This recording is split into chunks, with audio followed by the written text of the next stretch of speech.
नमस्कार दोस्तों। इस वीडियो में अपन लोग चर्चा करने वाले हैं शिक्षा में समग्र गुणवत्ता और प्रबंधन।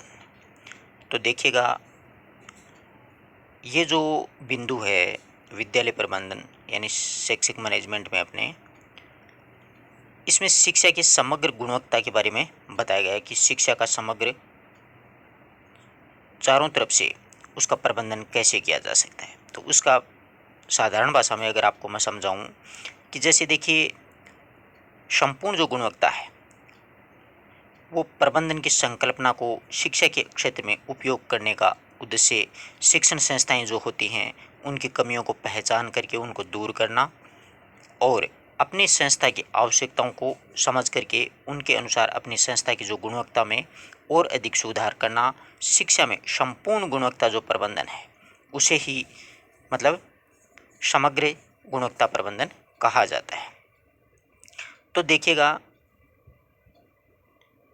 संपूर्ण गुणवत्ता प्रबंधन की संकल्पना को शिक्षा के जो क्षेत्र में उपयोग करने का उद्देश्य शिक्षण जो संस्थाएं होती हैं उनकी कमियों को पहचान करके उनको दूर करना, यानी अपनी शिक्षण संस्था है उसमें जो भी कमियां रह गई हैं उनको अपन को ढूंढना है, पहचानना है, फिर उनको क्या करना है, अपन को दूर करना है। और अपनी संस्था की किस चीज़ की आवश्यकता है तो अपनी संस्थाओं की आवश्यकताओं को समझ करके, पहचान करके उनके अनुसार अपनी संस्था की गुणवत्ता में और अधिक सुधार करना ही शिक्षा में समग्र गुणवत्ता प्रबंधन कहलाता है। आशा करता हूँ कि आपको बात आराम से समझ में आई होगी। इसमें कहना ये चाहता है कि संपूर्ण जो गुणवत्ता प्रबंधन है उसकी संकल्पना को शिक्षा का जो क्षेत्र है और शिक्षा के क्षेत्र में उपयोग में आने वाली जो प्रणाली है उसके उद्देश्यों को, शिक्षण संस्थाओं की कमियों को अपन को सबसे पहले जानना है कि अपनी शिक्षण संस्था में क्या चीज़ है उसकी कमी है, उसको पहचान करके उसको अपन दूर करेंगे और संस्था की आवश्यकताओं को ध्यान में रख करके, आवश्यकताओं को समझ करके उसके अनुसार अपनी संस्था की गुणवत्ता में और अधिक सुधार करना ही शिक्षा में समग्र गुणवत्ता प्रबंधन कहलाता है। शिक्षा में संपूर्ण गुणवत्ता प्रबंधन के उपयोग के द्वारा शैक्षिक जो संस्थाएं हैं उनके सामर्थ्य और कमजोरियों, उनके खतरों, उनके सुअवसरों की पहचान की जाती है। यानी शिक्षा है उसमें संपूर्ण गुणवत्ता का जब अपन प्रबंधन करेंगे तो अपनी जो शिक्षण संस्था है उसमें उपयोग आने वाली, शैक्षिक जो संस्था है उसमें उपयोग आने वाली और उसके सामर्थ्य के अनुसार उसकी शिक्षण संस्था की कमजोरियों को जानना, उनके खतरों को जानना, उनके अवसरों को जानना, इन सब को पहचान करना ही क्या कहलाता है, शिक्षा में संपूर्ण गुणवत्ता प्रबंधन है वो कहलाता है। सामान्यतः क्या है कि शिक्षा के क्षेत्र में संपूर्ण गुणवत्ता प्रबंधन के सिद्धांतों का उपयोग संपूर्ण जो गुणवत्ता है उसकी प्राप्ति हेतु किए जाने वाला प्रबंधन ही शिक्षा में संपूर्ण गुणवत्ता प्रबंधन कहलाता है। साधारण भाषा में अगर अपन समझें इस बात को तो ये है कि शिक्षा के क्षेत्र में जो संपूर्ण गुणवत्ता प्रबंधन है उसके सिद्धांतों का उपयोग करके और संपूर्ण जो गुणवत्ता है उसकी प्राप्ति हेतु जो प्रबंधन किया जाता है ना शिक्षा में, वही संपूर्ण गुणवत्ता प्रबंधन कहलाता है। यानी अपनी जो शिक्षण संस्था है उसकी कमियों को अपन को जानना है और उसके सिद्धांतों को पहचानना है और फिर इसमें जो कमियां रह गई हैं उसको ठीक करना ही संपूर्ण शिक्षा में संपूर्ण गुणवत्ता प्रबंधन है वो कहलाता है। सामान्यतः देखे जाए तो गुणवत्ता का निर्धारण है वो विद्यार्थियों में आवश्यक गुणों का विकास करना। मुख्य रूप से तो क्या होता है कि शिक्षण जो संस्था होती है उसमें मुख्य धुरी या आधार बिंदु जिसको कहा जाता है वो कौन होते हैं, विद्यार्थी होते हैं। तो गुणवत्ता का निर्धारण विद्यार्थियों में आवश्यक गुणों का विकास करना है और इन्हीं गुणों का विकास करने के लिए प्रत्येक जो विद्यालय है उनकी अपनी एक अलग प्रक्रिया होती है। यानी कोई किस तरीके से करता है अपने विद्यार्थियों का विकास, कोई किस तरीके से करता है, तो उनकी एक अलग प्रक्रिया होती है और इन्हीं प्रक्रियाओं में से प्रत्येक विद्यालय की अपनी एक अलग पहचान भी होती है। क्योंकि जैसे अपन तो क्या देखते हैं आजकल, रिजल्ट्स देखते हैं, बल्कि विद्यालय में और भी गतिविधियां होती हैं जिसके माध्यम से विद्यार्थी का मानसिक विकास, उसका शारीरिक विकास, उसका शैक्षिक विकास किस प्रकार से हो रहा है कि नहीं हो रहा है। तो इन सभी प्रक्रियाओं से प्रत्येक विद्यालय की अपनी एक अलग पहचान होती है। प्रत्येक विद्यालय की संरचना और संचालन के घटक समान होते हैं क्योंकि विद्यालय सभी समान रूप से चलते हैं, सवेरे शुरू होते हैं और दोपहर तक छुट्टी हो जाती है। परंतु जिस प्रकार से घटक एक दूसरे से संबंध रखते हैं उनमें भी प्रत्येक विद्यालय की अपनी एक अलग व्यवस्था होती है, यानी किस तरीके से, यानी जो कालांश होते हैं वो किस प्रकार से एडजस्ट किए जाते हैं वो विद्यालय पे डिपेंड करता है, शिक्षण संस्था पे निर्भर करता है। उनकी सबकी एक अलग व्यवस्था होती है। तो समाज में अपनी अधिक मांग बनाए रखने के लिए और वर्तमान जो प्रतिस्पर्धा का युग चल रहा है उसमें बने रहने के लिए एक शैक्षिक संस्था को दूसरे शिक्षण संस्थाओं से भिन्न और विशिष्ट बनाए रखना बहुत ही जरूरी हो गया। यानी आजकल क्या है कि प्रतिस्पर्धा का जमाना चल रहा है, आप स्वयं देख रहे हो। तो एक विद्यालय दूसरे विद्यालय की प्रतिस्पर्धा में रहेगा और इस वर्तमान दौर में अपने आप को बनाए रखेगा, तो अपनी विशिष्ट पहचान बनाए रखना है। तो ये उनमें क्या है कि अन्य शिक्षण संस्थाओं से भिन्न और विशिष्ट अलग दिखेगा वो, और भिन्नता और विशिष्टता उनके द्वारा दी जा रही सेवाओं के आधार पर, यानी कि विद्यार्थियों को किस प्रकार से पढ़ाए जा रहे हैं, वहाँ पर कार्य करने वाले जो कर्मचारी हैं उनको वेतन किस प्रकार से मिल रहा है, वो किस प्रकार से टीचिंग कार्य करवा रहे हैं, सब कुछ देखना पड़ता है। जिसके लिए अपनी एक विशिष्टता की कसौटी का निर्माण वो प्रत्येक विद्यालय है वो अपने अलग तरीके से करता है। यानी विद्यालय में प्रत्येक जो गतिविधि होती है, प्रत्येक जो प्रक्रिया होती है, सुबह से लेकर के शाम तक संपूर्ण गतिविधियों को एक अपने निश्चित एक टाइम टेबल के माध्यम से वो निर्धारित करते हैं। उसी हिसाब से शिक्षण संस्था है वो सुचारू रूप से चलती हैं। शिक्षा में संपूर्ण गुणवत्ता प्रबंधन की संकल्पना, संपूर्ण गुणवत्ता प्रबंधन की संकल्पना, ये मतलब विदेशी विद्वान हैं, इन्होंने अपने विचार दिए हैं। इनके अनुसार इनको अपन को याद करना पड़ेगा, समझना पड़ेगा, रटना पड़ेगा। किसी भी विज्ञान के बारे में पूछा जा सकता है। तो सबसे पहले आते हैं एक क्वान विद्वान हुए थे। तो क्वान ने लिखा है कि शिक्षा में संपूर्ण गुणवत्ता प्रबंधन शिक्षा के उद्देश्यों को वास्तविकता में क्रियान्वयन करता है। यानी शिक्षा में संपूर्ण गुणवत्ता जो प्रबंधन है उस शिक्षा के उद्देश्य प्राप्ति करने में वास्तविकता में क्या करता है, वो क्रियान्वयन करता है। और इसका संबंध किसी शैक्षिक संस्था के द्वारा आधिकारिक गुणवत्ता प्राप्त करने का मार्ग पाने और संस्था की समालोचना करने से होता है। ये शिक्षा में समग्र गुणवत्ता प्रबंधन की एक परिभाषा दी है किसने, क्वान ने। क्वान ये कहना चाहते हैं कि शिक्षा में संपूर्ण गुणवत्ता प्रबंधन शिक्षा के उद्देश्यों को वास्तविकता में क्रियान्वित करता है, यानी वास्तविकता हकीकत में वो उसको क्रियान्वित करता है। और इसका संबंध किसी शैक्षिक संस्था के द्वारा आधिकारिक गुणवत्ता प्राप्त करने का मार्ग पाने और संस्था की समालोचना करने से होता है। यानी संस्था का मार्ग प्राप्त करने की, संस्था किस प्रकार से शुरू हो रही है, किस प्रकार से उसका संचालन किया जा रहा है, और संस्था की समालोचना करने से भी है कि इसमें ये चीज़ें अच्छी हैं और ये चीज़ें इसमें खराब हैं, इसको अपन को दूर करना चाहिए और ये चीज़ें अपने को अपनानी चाहिए, इन चीज़ों को हटाना चाहिए, ये सारी बातें होनी चाहिए। तो ये क्वान के द्वारा दिया गया। दूसरे विद्वान आते हैं स्पार्क। उनका मानना है कि शिक्षा में संपूर्ण गुणवत्ता प्रबंधन उद्देश्यपूर्ण, उचित, सार्थक अधिगम लक्ष्यों को विशेषीकृत करने और विद्यार्थियों के द्वारा उन्हें पाने हेतु शक्ति संपन्न बनाना है। स्पार्क का मानना है कि समग्र शिक्षा गुणवत्ता का जो प्रबंधन है वो शिक्षण संस्थाओं में शिक्षा के संपूर्ण गुणवत्ता प्रबंधन, उनके उद्देश्यपूर्ण, उचित, सार्थक अधिगम लक्ष्यों को विशेषीकृत करने और विद्यार्थियों के द्वारा उन्हें पाने हेतु शक्ति संपन्न बनाना है। ये परिभाषा किसके द्वारा दी गई है, स्पार्क के द्वारा दी गई है। नेक्स्ट विद्वान आते हैं स्विफ्ट। इनका मानना है कि शिक्षा में संपूर्ण गुणवत्ता प्रबंधन के द्वारा शिक्षा व्यवस्था में गुणवत्ता प्रबंधन और गुणवत्ता नियंत्रण के माध्यम से सतत सुधार किया जाना चाहिए। लगातार सतत उसमें सुधार होना चाहिए कि अपने पिछली बार ये गलतियां की तो अब की बार नहीं करेंगे। नेक्स्ट जो सेशन शुरू होगा, जो सत्र शुरू होगा, उसके माध्यम से अपन को इसमें सुधार करना है, इन कमियों को दूर करना है, इन चीज़ों को अपनाना है, वो सारी बातें। कहने का इनका सबका मतलब एक ही है कि समग्र शिक्षा है जो उसमें गुणवत्ता कैसे लाई जाए। एक विद्वान और आते हैं सोहेन नाम से।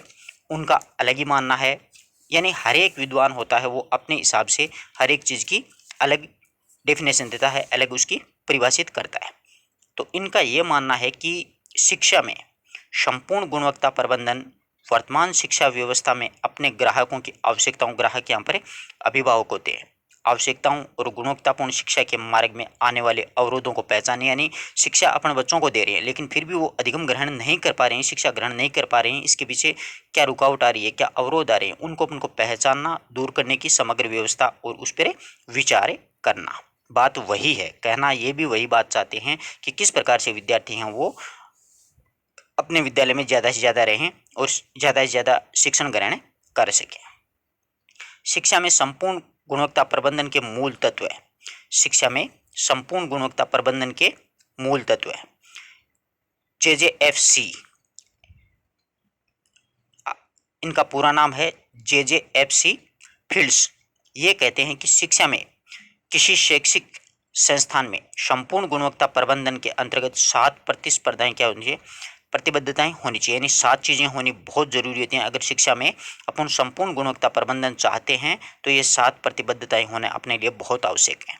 इनका मानना है कि पहली प्रतिबद्धता क्या बताते हैं कि संपूर्ण गुणवत्ता प्रबंधन की प्रतिबद्धता, संपूर्ण गुणवत्ता प्रबंधन की प्रतिबद्धता के अनुसार वो बताते हैं कि संस्था का शीर्ष नेतृत्व है, यानी मुख्य कौन होता है, संस्था प्रधान, जिसको अपन प्रधानाचार्य बोलते हैं, कि संस्था का शीर्ष नेतृत्व गुणवत्ता की संस्कृति के प्रति प्रतिबद्ध होना चाहिए, कि गुणवत्ता की संस्कृति प्राप्त करने के प्रति वो उत्कृष्ट होना चाहिए कि हाँ अपन को ये प्राप्त करना है। और इसी तथ्य को विद्यालय में प्रबंधन समिति यानी SMC होती है, विद्यालय प्रबंध समिति और प्रशासकों को संपूर्ण गुणवत्ता प्रबंधन का उपयोग करते समय सर्वप्रथम संज्ञान में लाना चाहिए। यानी विद्यालय समिति जो बनती है उसमें सबसे पहले ये मुद्दा रखना चाहिए कि अपन को विद्यार्थियों को संपूर्ण समग्र शिक्षा प्राप्त करवानी है, सब तरीके से बच्चे का विकास है वो करना है। यही बात है। पहला पॉइंट वो ये बताते हैं कि संपूर्ण गुणवत्ता प्रबंधन की प्रतिबद्धता की संस्था की शीर्ष नेतृत्व यानी प्रधानाचार्य जो होता है उसमें गुणवत्ता की संस्कृति के प्रति प्रतिबद्ध होना चाहिए, यानी मुख्य रूप से तो वही होना चाहिए, हेड जो होता है जिसको अपन HM बोलते हैं वो। और उन्होंने यानी HM के माध्यम से इस तथ्य को विद्यालय की प्रबंध समिति के सामने यानी प्रधानाचार्य रखेगा कि अपने विद्यालय में ये कमियां हैं, इनको अपन को दूर करना है, ये चीज़ें अपन को हटानी है, ये चीज़ें अपन को अपनानी है।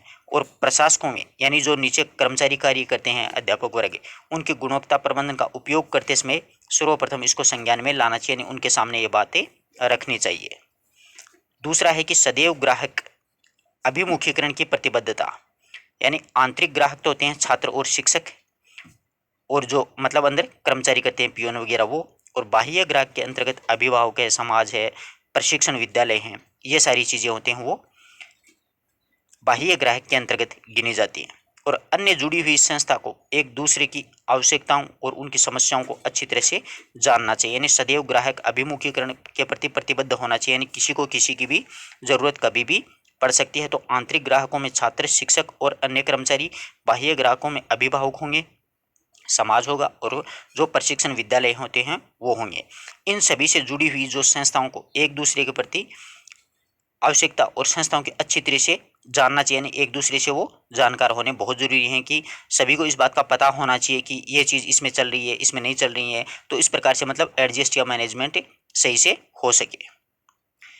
दूसरा जो है, तीसरा है वो है एक दल के रूप में कार्य करने की प्रतिबद्धता भी होनी चाहिए, यानी विद्यालय में जो कार्य करते हैं कर्मचारी उसके लिए, कि विद्यालय में एक दल के रूप में कार्य करने की प्रतिबद्धता का वितरण होना चाहिए, यानी एक दल के रूप में कार्य करेंगे सभी मिलकर के तो कोई भी कार्य इतना कठिन नहीं होगा। अर्थात कौन सी जो समस्याओं को यानी कौन जो समस्याओं को जानने की कोशिश करेगा और कौन है उन समस्याओं को दूर करने का प्रयास करेगा, यानी जो एक दल में होंगे तो कुछ व्यक्ति तो समस्या को जानेंगे कि ये समस्या है अपने विद्यालय में, और कुछ व्यक्ति उस पर विचार करके उसका हल निकालेंगे, तो समस्याओं को दूर करने का प्रयास करेंगे। और कौन है वो उन समस्याओं को दूर करने के लिए स्रोत भी उपलब्ध कराएंगे कि किन माध्यमों से इन समस्याओं को दूर किया जा सकता है। तो दलों को अपने प्रयासों में सांख्यिकी और गैर सांख्यिकी दोनों प्रकार की तकनीकों का उपयोग में लाना चाहिए, यानी प्रत्येक प्रकार की तकनीक है उसके माध्यम से समस्या का समाधान हो जाए, ये होना चाहिए। नेक्स्ट है कि स्व प्रबंधन और नेतृत्व हेतु प्रतिबद्धता। इसमें कहते हैं कि शिक्षा में संपूर्ण गुणवत्ता प्रबंधन में छात्रों को स्वयं प्रबंधन की जिम्मेदारी लेनी चाहिए, यानी छात्र होते हैं उनको भी प्रबंधन में सहयोग करना चाहिए, स्वयं को भी जिम्मेदारी लेनी चाहिए। और सीखने के कार्य में नेतृत्व तो दूसरों के लिए है, जैसे शिक्षकों, अभिभावकों, शिक्षेतर जो कर्मचारी होते हैं उनको, और बाह्य ग्राहकों के लिए होता है। तो बच्चे होते हैं उनको भी इसमें सहयोग देना चाहिए, वो भी स्व प्रबंधन के नेतृत्व में प्रतिबद्धता में भागीदारी लेनी चाहिए। अगला है कि सतत सुधार की प्रतिबद्धता, यानी लगातार उसमें सुधार भी होना चाहिए। विद्यालय के प्रत्येक जो मानव संसाधनों और ग्राहकों और प्रशासकों अर्थात सभी क्षेत्रों में सतत यानी लगातार सुधारात्मक रूप रखने के लिए प्रेरित करना चाहिए, यानी सुधार होना चाहिए विद्यालय में। ये नहीं है कि पुरानी परिपाटी के अनुसार चलता आ रहा है।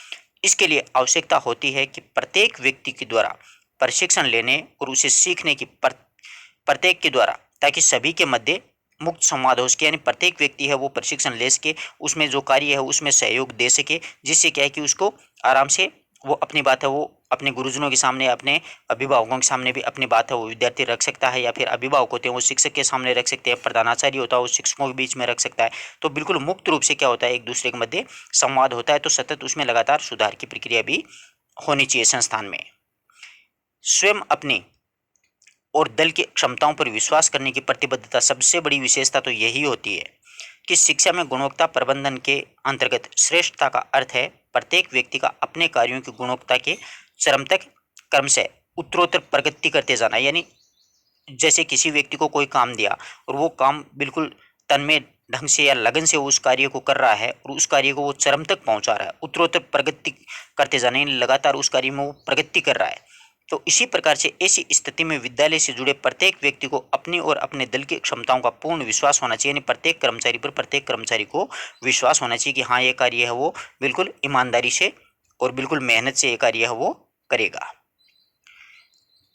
नेक्स्ट है गुणवत्ता हेतु प्रतिबद्धता।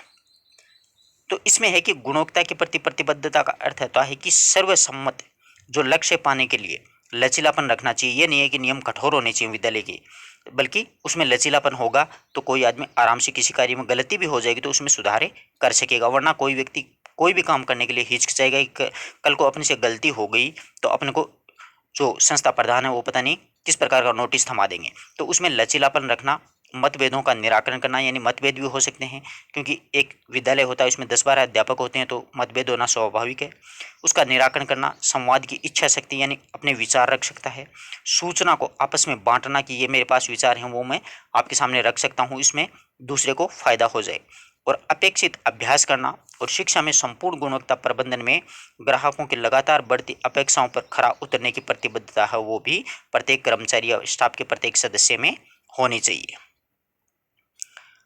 अब नेक्स्ट विद्वान आते हैं जोरोम एस सरकारो।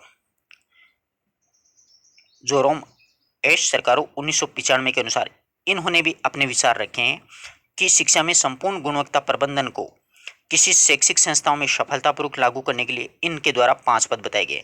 परीक्षा में ऐसे प्रश्न पूछा जा सकता है कि जोसेफ सी फील्ड के अनुसार संपूर्ण गुणवत्ता प्रबंधन के लिए कितनी प्रतिबद्धता बताएं, 7, और जोरोम एस एरकारों के द्वारा कितने चरण बताए, तो इन्होंने 5 पदे बतलाए। अब ये 5 पदों में क्या कहना चाहते हैं, ये कहना चाहते हैं कि ग्राहक केंद्रित की सेवा या फिर शिक्षा जिसके लिए हम संपूर्ण गुणवत्ता का प्रबंधन करने जा रहे हैं, यानी चाहे कोई सेवा हो चाहे कोई शिक्षा हो, इसके लिए हम संपूर्ण गुणवत्ता का जो प्रबंधन करने जा रहे हैं उस ग्राहक के प्रति पूरी तरह से केंद्रित होना होगा। यानी उस ग्राहक के प्रति, यानी जो ग्राहक यहाँ पर विद्यार्थी होते हैं तो विद्यार्थियों के प्रति अपने को पूरी तरह से क्या होना होगा, केंद्रित होना होगा, तथा उसकी आवश्यकताएं कि विद्यार्थियों को किस चीज़ की आवश्यकता है, उनको कौन से उद्देश्य प्राप्त करने, उनके प्रतिबद्धताओं को जानना अपने लिए बहुत ही आवश्यक होता है। तो ग्राहक के लिए केंद्रित होना बहुत ही जरूरी माना है इन्होंने।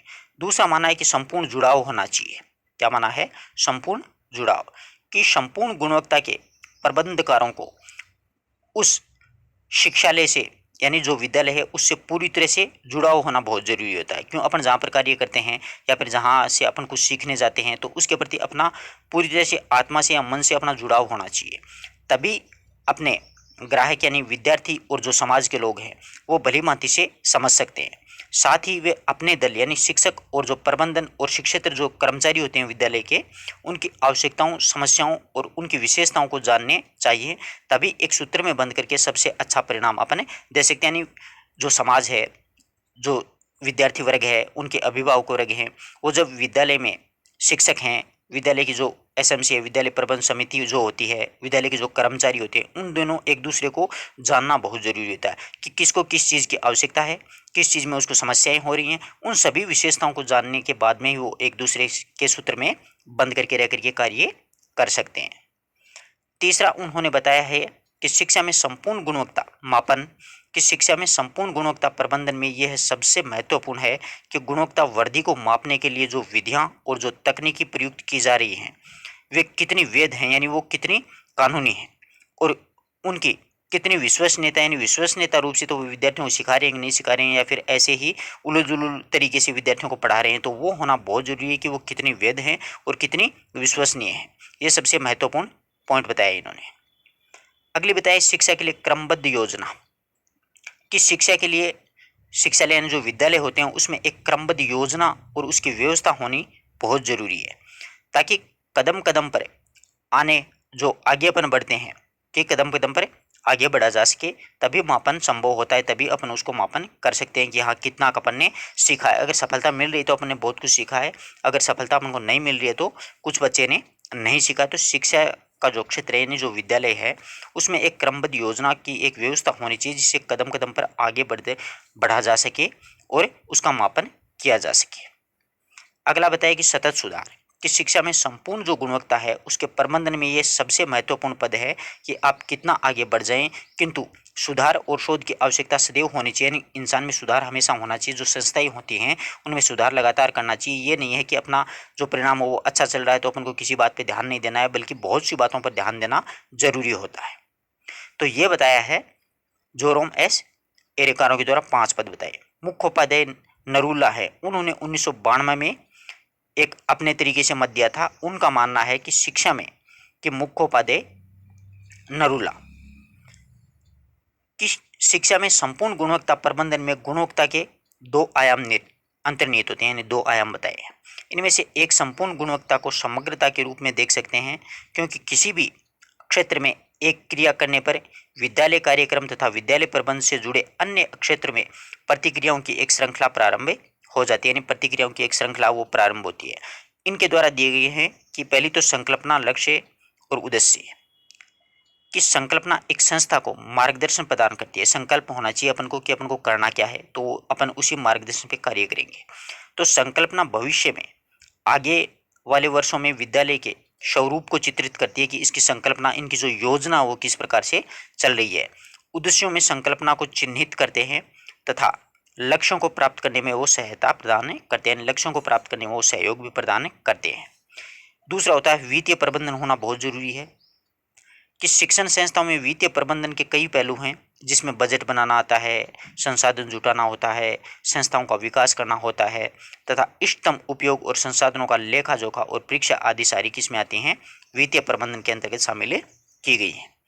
अब वित्तीय प्रबंधन के साथ साथ कार्मिक प्रबंधन होना भी बहुत जरूरी होता है। कर्मचारी काम करने वाले कि कार्मिक प्रबंधन जो होता है वो संस्थाओं में कार्मिकों की भर्ती और पूर्व प्रशिक्षण, कर्मचारियों का विकास, कर्मचारियों का अभिलेख रखना और जो कर्मचारी होते हैं उनके संघ का प्रबंधन, कर्मचारियों की बैठकें आयोजित करना, कर्मचारियों के कल्याण यानी उनके फायदे के लिए कौन सी योजना है, प्रबंधन कार्य आवंटन करना और उनका प्रबंधन, इसमें यानी कार्यों का आवंटन करना, वो सभी इसी में शामिल किया गया है। कि जो कर्मचारी लोग हैं उनके लिए संस्था में क्या क्या कार्य होने चाहिए, वो सारी बातें किसमें आती हैं, कार्मिक प्रबंधन में ली जाती हैं। नेक्स्ट है कि आधारित संरचना प्रबंधन। आधारित संरचना प्रबंधन संस्था में भौतिक जो संसाधन होते हैं ना उनकी तैयार किया जाता है, यानी भौतिक संसाधन जैसे मेज कुर्सी वगैरह, जो भी खेलने कूदने का सामान होता है वो सारी चीज़ें इसमें, मतलब भवन भी आता है, खेल का मैदान भी आता है, सब आते हैं। कि भवन निर्माण और उसका विस्तार, भवन का उपयोग, अनुरक्षण, पुस्तकालय, प्रयोगशाला, दृश्य सर्वे साधन, छात्रावास, स्वच्छता, खेलकूद की सुविधाएं, व्यावसायिक शिक्षा की सुविधाएं इत्यादि अवयव और कार्यकलाप सम्मिलित किए गए हैं। तो इसमें आधारित संरचना प्रबंधन में पूछ सकता है परीक्षा में कि इसमें से जैसे पुस्तकालय है, विद्यालय भवन है, प्रयोगशाला है, खेलकूद का मैदान है, छात्रावास है, वो किस में आते हैं, तो वो आधारित संरचना प्रबंधन में आते हैं।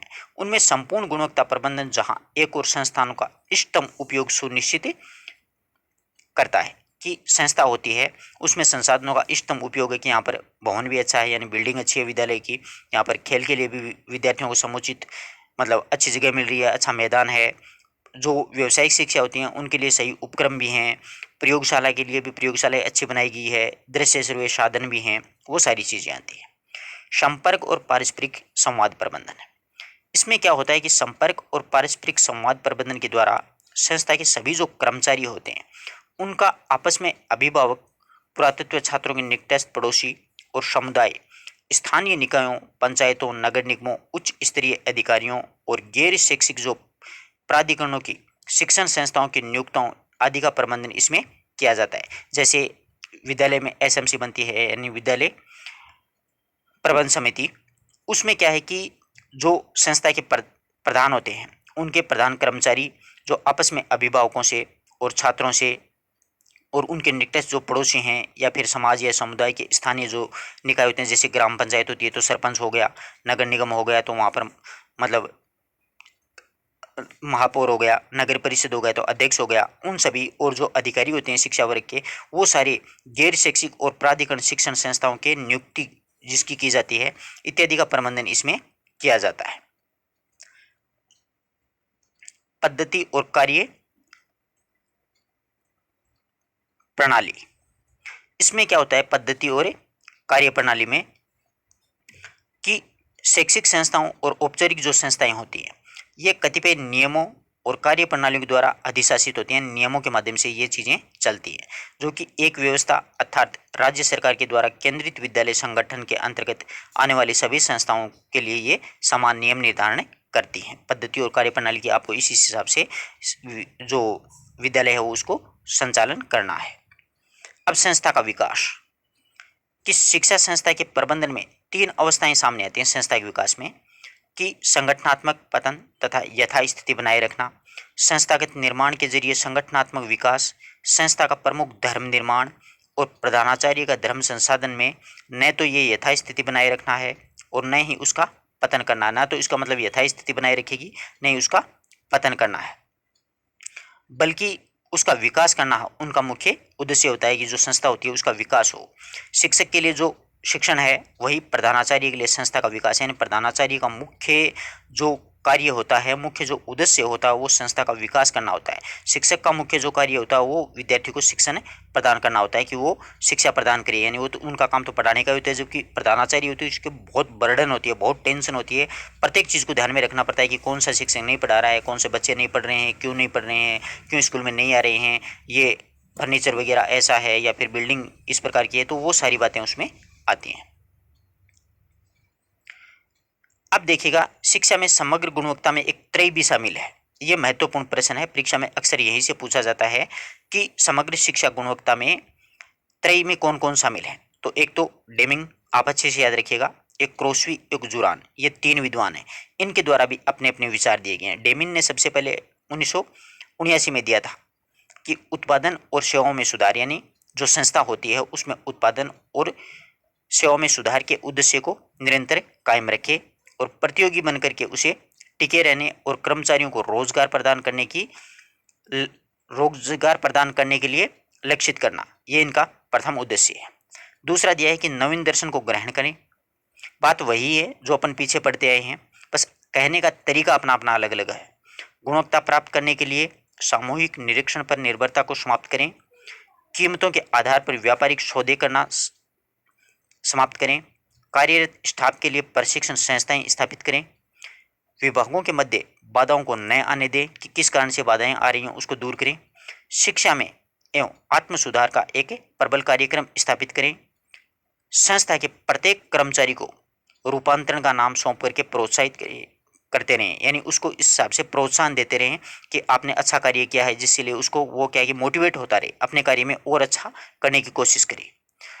दूसरे आते हैं क्रासवी, ये 1980 में इनका मानना है कि गुणवत्ता कार्यक्रम के लिए प्रबंधन कारिणी की प्रतिबद्धता को स्थापित करें, कार्यक्रम चलाने के लिए एक गुणवत्ता दल की स्थापना करें, गुणवत्ता मापन पद्धति लागू करें, गुणवत्ता पर लागत के सिद्धांतों को परिभाषित करके प्रयोग में लाएं, सुधाकर कार्य विधि लागू करें, शून्य दोष कार्यान्वयन की योजना बनाएं, पर्यवेक्षण प्रशिक्षण लागू करें, शून्य दोष की प्रक्रिया प्रारंभ करने का दिन घोषित करें, कार्य संपादन करने के लक्ष्य निर्धारित करें, सक्रिय रूप से भाग लेने वालों को मान्यता प्रदान करें, प्रक्रिया को बनाए रखने के लिए गुणवत्ता परिषदों को स्थापित करें। ये हैं क्रासवी के द्वारा दिए गए सिद्धांत, इनको नोट कर लीजिएगा, आप लोग परीक्षा में ऐसे पूछ ले जाते हैं। जुरान ने 1988 में दिया था कि सुधार की आवश्यकता एवं अवसर के बारे में चेतना का निर्माण करें, सुधार के स्पष्ट लक्ष्य निर्धारित करें, सुधार की प्रक्रिया को गति देने के लिए संगठनात्मक ढांचा खड़ा करें, समुचित प्रशिक्षण भी प्रदान करें, यानी जो कर्मचारी होते हैं उनको प्रशिक्षण भी दिया जाए, प्रगति याद करने की सफलता को मान्यता देते हुए इसे पुनर्बलन करें, यानी उनको पुनर्बल देते रहें, जिसको सफलता मिल रही है उनको मतलब लगातार मोटिवेट करते रहें, परिणामों को संचालित करें, परिवर्तनों के अभिलेखों को सूचित करें। संस्था की सभी प्रक्रियाओं के आधार पर वार्षिक सुधार का स्पष्टीकरण करें कि अंत में अपन ने ये जो कार्य किया था उसका ये अपने को परिणाम में मिला। इस प्रकार से अपन ने शिक्षा में समग्र गुणवत्ता और प्रबंधन के बारे में चर्चा की है। एक बार आप अपने कोई भी पुस्तक हो उसे पढ़ लीजिए, एक बार वीडियो सुन लीजिए। और ये ऐसा टॉपिक है, देखो मित्रों, इसमें सीधी सी भाषा की बात तो मैंने आपको शुरू में बता दी, अगला कहना क्या चाहता है। इसमें कहना यही चाहते हैं कि शिक्षा है उसमें समग्र गुणवत्ता का प्रबंधन किस प्रकार से किया जाए। तो प्रत्येक विद्वान होता है, प्रत्येक व्यक्ति होता है, अपने अपने दिमाग से अलग अलग विचार रखता है। तो सभी ने अपने अपने हिसाब से इसके बारे में रखे हैं। अपने 3-4 जो महत्वपूर्ण विद्वान हैं जिन्होंने इनके बारे में लिखा है उनके बारे में पढ़ा, उनके कितने भेद बताए, कितने चरण बताए, वो सारी चर्चाएं की हैं। तो आप एक बार पढ़ लीजिएगा, एक बार वीडियो देख लीजिएगा, जिससे क्या है कि आपका कॉन्सेप्ट क्लियर हो जाएगा। ये ऐसा टॉपिक है जिसको आप 2 या 3-4 बार नहीं पढ़ोगे ना तो आपको समझ में नहीं आएगा। क्योंकि शुरू शुरू में आप जब पढ़ना शुरू करोगे तो आई थिंक मैं मानता हूँ कि आप 5 या 7 मिनट बाद में इस टॉपिक को, चैप्टर को बंद कर दोगे, क्योंकि आपको समझ में नहीं आएगा ये कहना क्या चाह रहा है। ये कहना यही चाह रहा है कि शिक्षा में समग्र सुधार करने का, प्रबंधन करने के लिए कौन कौन से तरीके हैं, किस किस हिसाब से अपन को कार्य करना चाहिए। धन्यवाद दोस्तों।